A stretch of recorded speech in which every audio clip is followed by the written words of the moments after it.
Hey, Sanchi. How are you? Hey, So good to see good. you. Good. Good to see you again. How have you been? Yeah. It's been a roller coaster. Of course, of Roller course. coaster. Yeah, I mean, I don't sleep the whole night when I have the meeting in the morning. Oh, this isn't a big It's deal just at all. because, This is just friends no, talking. but it is for me. Yeah, You're my friend, Sanchi. yeah. I I feel appreciate that you. now. Yes, Well, I feel that now. Yeah. is there anything specific you'd like to talk about? Yeah, I have a list of things ready and I'm going to ask them one by Great. one.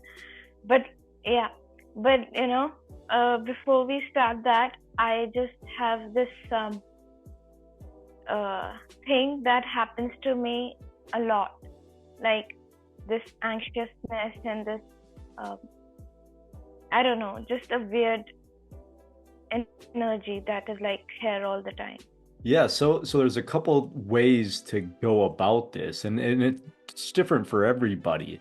One of the ways, and it's not something that I usually recommend, only because not everybody likes doing or feels called to do these sort of things. But have you done any sort of chakra or energy cleansing work?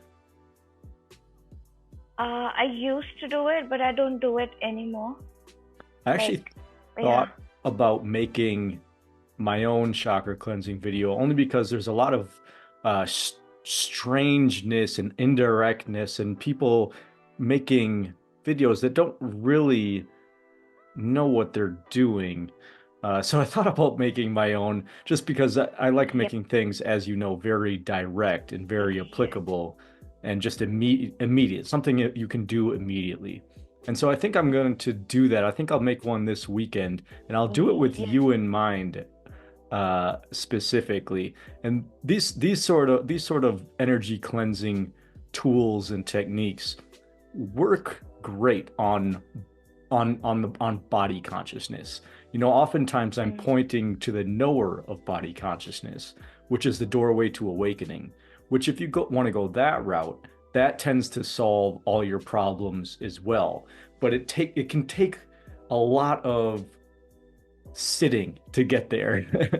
You know, Mm-hmm. for some people it can take a lot of sitting because for a lot of people um it takes a certain subsidence of energy, both bodily and Mm-hmm. mentally, in order to see Mm-hmm. clearly the still space within you. You know, when you wrote me that email, I asked you to see if you could sense into that space that's still but aware during both sleep and daytime activity, whether it's dreamless sleep or deep dreamless sleep without dream.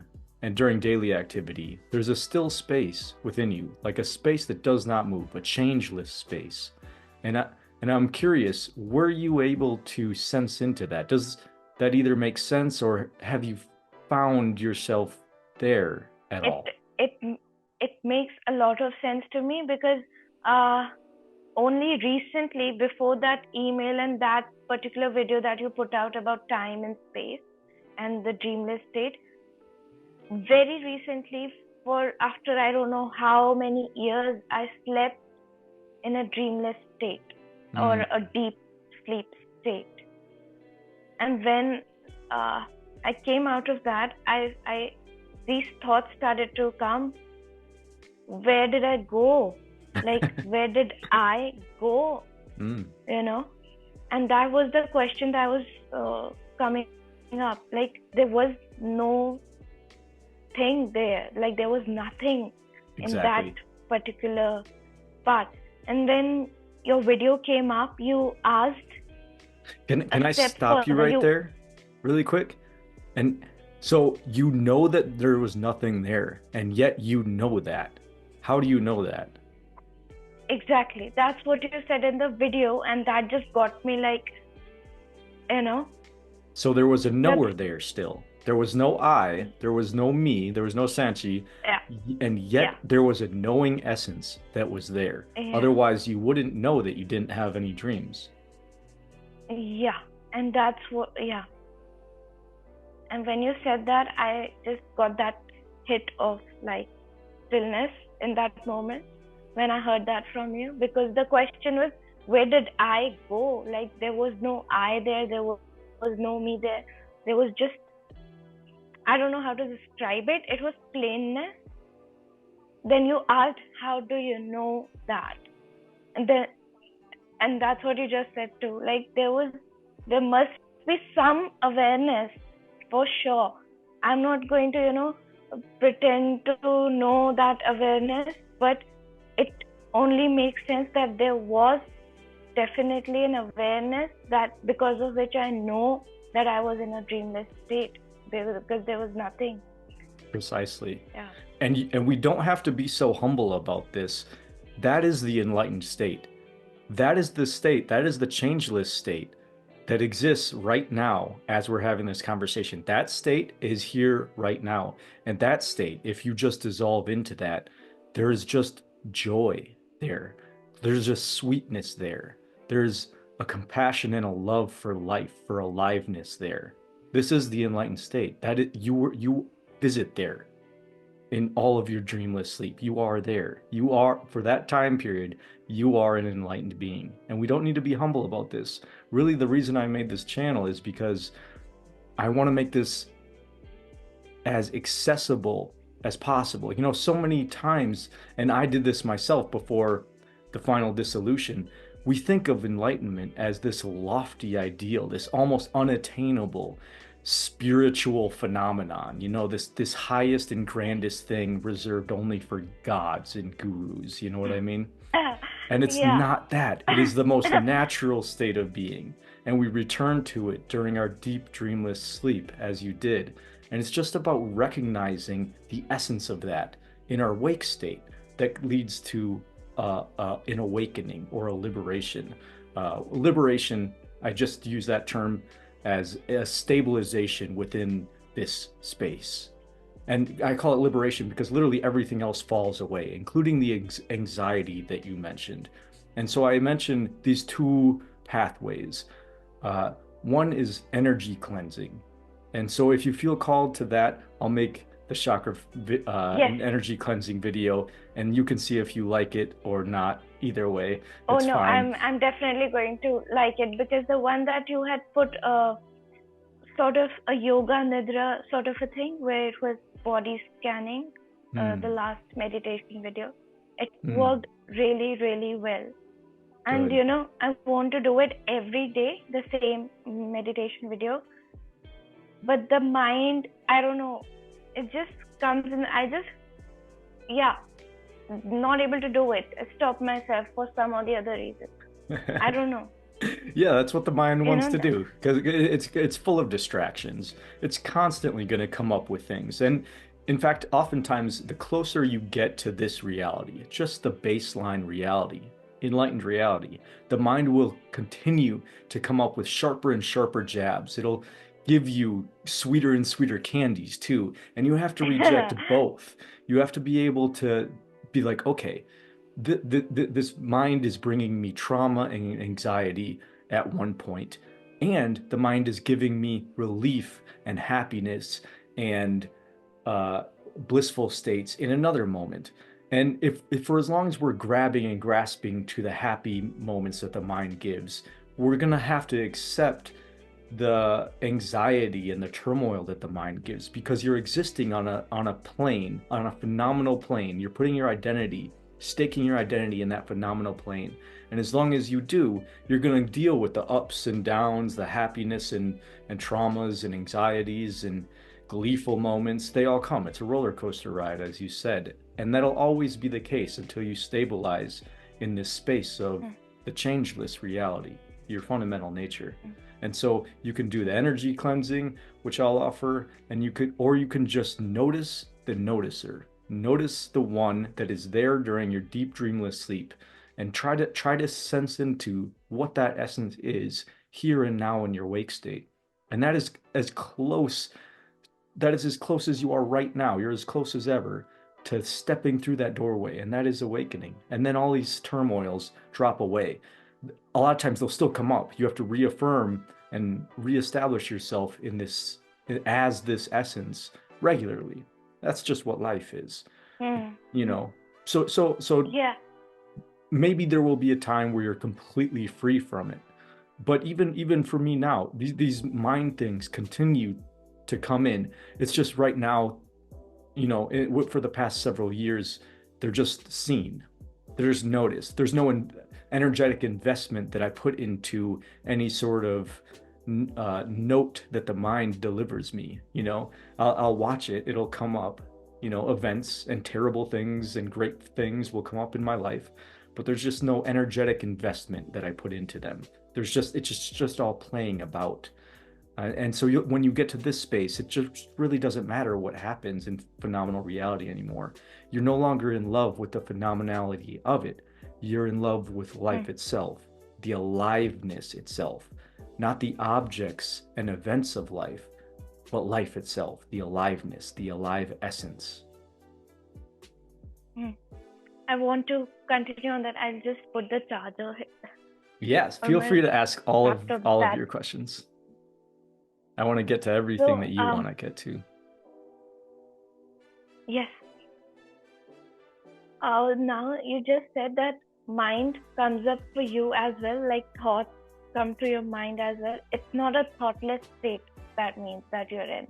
No, you'll never be completely thoughtless. As long as you're in body form, thoughts will come. There will be great spaces between those thoughts. It'll be your true residence. You know what I mean? But every once in a while, a car drives by your true residence. You know what I mean? And it's kind of like a thought. And that's how they're seen. They're seen as impersonal as a car driving by your true residence. You don't say, oh, that's me, or oh, that car is for me. You know what I mean? It's just it's impersonal. Even if it seems to be a direct attack, somebody directly points at me and says, I hate you, or you're ugly, or something like that. It doesn't say anything about me. It just doesn't resonate as attaching to anything here, because there really is nothing here. It's just that blank space of deep sleep. When you're established in this space, then it doesn't matter what comes, and things do come less and less frequently, yes, but things will continue to come. That's just the nature of life. But you don't have any energetic investment in them, and they just pass like a car passing by. Right. But that doesn't mean you need to be completely still. It doesn't mean you can't, go on a jog if you want to go on a jog. That's like a physical energy investment, right? But there's no identification with the jogger. You know what I mean? Jogging is happening, but I am not the jogger. You know what I mean? And so you can still do whatever you want. You can still play video games. You can still, watch movies and really feel your way into it, but it's not saying anything about you. You know what I mean? It's just a flowing through the space of, indifferentiated beingness. It's just nothing's grabbing hold of you anymore. That's the difference. Yeah. We have come close to 2 questions. We have almost touched upon them, so I'll ask the questions.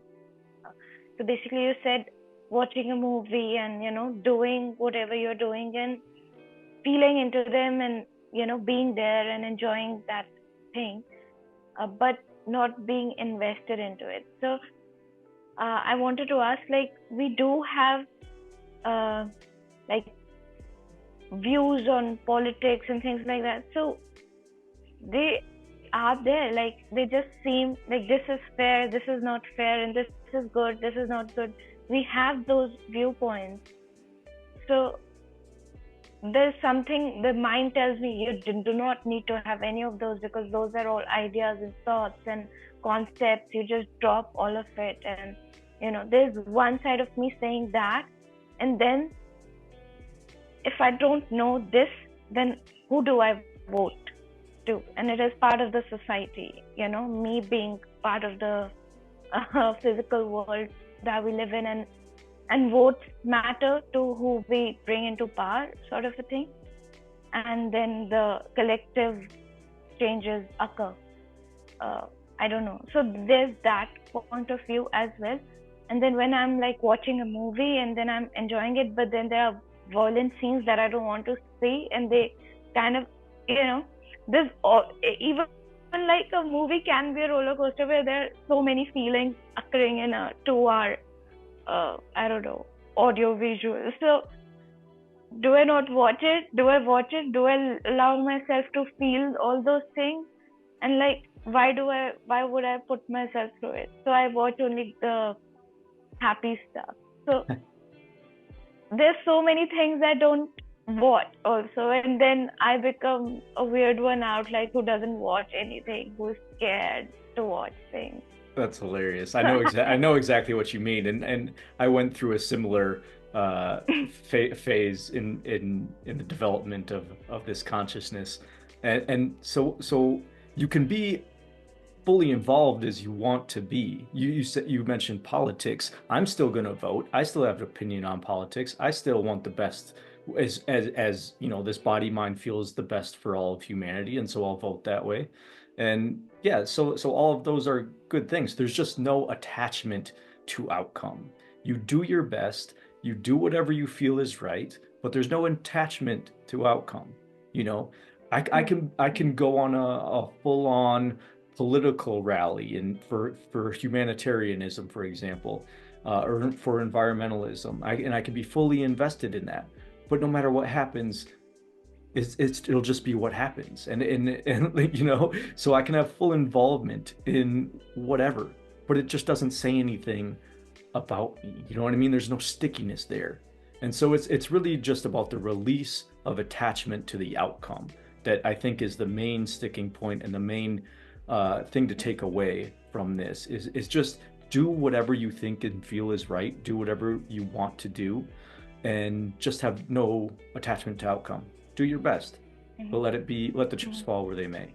And then you mentioned movies. I went through something similar. I went through a phase where I wouldn't watch any horror movies. I wouldn't watch any scary movies, and I just wouldn't. I wouldn't. Same. But my wife is a horror film buff. She loves horror films. And so originally, like my agreement with her was, okay, only during the month of Halloween, during October, will I watch scary movies. And then as this consciousness developed, now I love scary movies because they're just seen as as the same as a very happy movie or a very uplifting movie, because neither the horror nor the upliftment says anything about me. It's just all the play within it. You know what I mean? There's just no stickiness to me. There's no like hooks of energy getting into me, whether it's a movie of an uplifting movie or a horror movie. It's just the free flowing whatever it is, you know. So it doesn't matter. I'm so glad to know that you went through the same thing, because Oh yeah, yeah. I think the human condition is very similar for all beings. You know, we might look a lot different, but our internal sort of experience, I think, is very, very much parallel between two humans. You know, it might express differently, it'll Yeah. look differently, but I think we all really go through a lot of the same things, Yeah. especially with people involved interested in awakening or spirituality or coming to discover their true and authentic nature. Yeah, and this I have realized way much more now. But when I was a kid, I think the kid me was really, really wise. Like, you remember you had put up a video of a little kid who said, "Who am I?" Mm-hmm. Like that little kid, you had put a video of a reaction and you put up a reaction video, and you were laughing that I was that kid, you know. It's just that Yes. it's just that I forgot. I don't know. Like, I learned the thoughts and the conditioning happened, but there was till a great point in my childhood, I was that kid. Like, where have I come from? Who am I? And and I didn't say those things to other people out loud, and everything was very different. Yeah, I think there was very high levels of awareness at that point for me. Yeah, you were Like primed from from the very beginning. You know, in a lot of traditions, especially like the Hindu or Indian or Eastern based traditions, they say you must have done something great in your past lives to earn this life, one primed for awakening. And maybe that's the case. I have no idea, but it does seem that some come into this world with a more primed attitude or disposition towards realizing the true nature of self. Yeah, I can believe that because that happened with me. Like when I was younger, if you look at that kid, when I, look back at that kid, oh my God, like people should have just been nice to this kid, Totally. Yeah. And there was so much, I remember myself laughing at the thoughts. I saw them as a film, like they were just moving like this and I was laughing at them. Like there was just laughter that this is not me, like, Totally. I remember that point. And then few days later, I fell into those thoughts, those were my thoughts. I remember that point, I do. When yeah, I know exactly what you mean. Happened. Yep. When that switch happened, so there is a memory of that. So, and there is also a memory of me becoming aware, fully aware, even after that point when I became fully aware of my breath, and I just went, what is this? What is this? What is happening to me? And then the thoughts came back. So these 2 points where, the switch happened from that awareness to thoughts, I don't know, thinking patterns or whatever. Yeah. I mean, a lot of what this is the rediscovery of our childhood innocence. And in that childhood innocence is the reintegration of true reality. You know, when you're a kid, you're so interested in what everything is because you have no idea what anything is. You have no built-on concepts. So you're living and seeing true, real, raw reality. And if you remember looking, everything kind of had a luster, a newness to it, a freshness to it, and that returns. I'm happy to report that returns.